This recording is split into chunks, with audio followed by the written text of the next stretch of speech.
When you imagine betrayal, you probably think of secret late-night calls or lipstick on a collar. I used to think that way too. My wife Sarah and I had been married for 8 years. We had our ups and downs like any couple, but I always believed we were solid. We were a team, until one day I realized we weren't. It started subtly. Sarah was always on her phone, smiling at texts.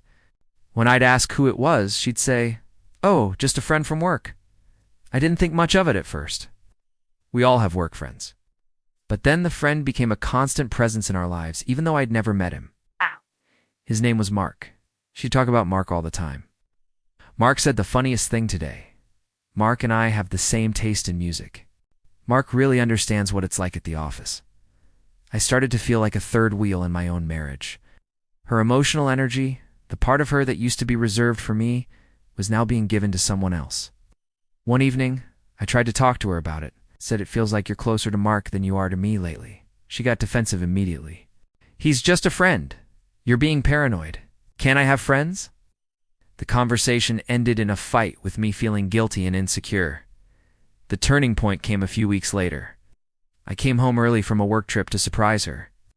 I walked in, and she was on the couch, on a video call. She was laughing, her face lit up in a way I hadn't seen in months. I heard a man's voice on the other end. As soon as she saw me, she slammed the laptop shut, a look of pure panic on her face. The silence was deafening. "That was Mark, wasn't it?" I asked, my voice barely a whisper. She couldn't look me in the eye. She just nodded. In that moment, the world I had built with her shattered. There was no physical act, no hidden hotel receipt, but the betrayal was just as real. Felt even worse, in a way. She hadn't just given her body to someone else. She'd given her heart, her trust, her intimacy.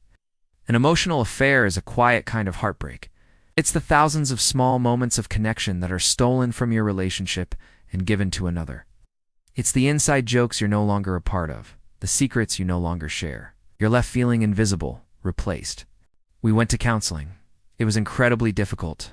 There were sessions filled with tears, anger, and painful honesty. She had to admit that she had crossed a line, that what started as a friendship had become an emotional escape from our own issues. I had to confront my own part in it, the ways I might have been emotionally distant without realizing it. Rebuilding trust is a slow, painstaking process. It's not about forgetting. It's about choosing to forgive every single day. Some days are harder than others.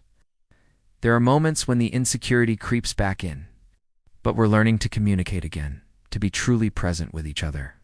It's a journey, and we don't know where the road ends, but we're walking it together. This experience taught me that the deepest betrayals aren't always physical. They are the ones that happen in the heart.